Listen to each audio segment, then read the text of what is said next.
şərəfini sərf edirəm. Məndən əvvəl çıxış edən natiqlər çox gözəl ifadələr işlətdilər şəhidlərimiz haqqında. Çox gözəl sözlər dedilər, həm dini baxımdan, həm insani, humanist baxımdan. Mən yücə nəyi demək istəyirəm? Bugün şəhidlərimiz bizim başımızı uca edirlər.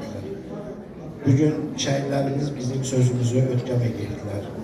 Necə ötkəm edirlər? Mən bir balaca, kiçik bir iştirik qeyd eləmək istəyirəm.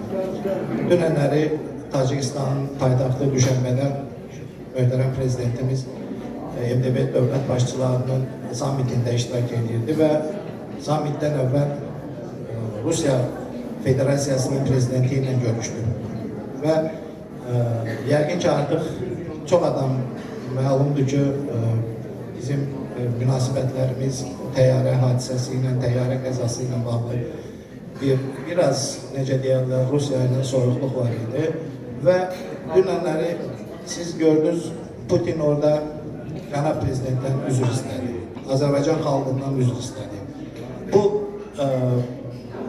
Putini o vəziyyətə gətirən, mən hesab edirəm ki, bizim bax o şəhidlərimizi döydüyü qandır. Onların qazandığı qələbədir ki, o qələbə bizim həm özümüzün, həm də dövlət başçımızın sözünü ötkəm edir. Onun gücünə güc qatır. Mən bütün burada əyləşən şəhid ailələrini salamlayıram bir daha. Mən hər birinizin qarşısında baş əyirəm. Bu şəhidlik bir şərəf, şöhrət zirvəsidir. Və nə xoş o insana ki, o şəhid olurdu. Allah, bayaq Tərlan müəllim dedi ki, Allah bizə də qismət eləsin şəhadəti. Bu zirvəni Allah hər birimizə qismət eləsin. Mən bir daha Hacı Abdullah balamızı, onun timsalında bütün şəhidlərimizdə Allahdan rəhmət diləyirəm. Amma bir şey də həmişə qeyd edirəm. Əslində şəhidlərə Allah rəhmət eləsin demirlər. Çünki şəhidlik artıq Allah rəhmət eləsin o deməkdir ki, yəni Allah onu öz rəhmətinə qəbul eləsin. Yəni o günahlarından keçsin. Amma şəhidlikdə bu artıq həll olunmuş, keçmiş etapda artıq.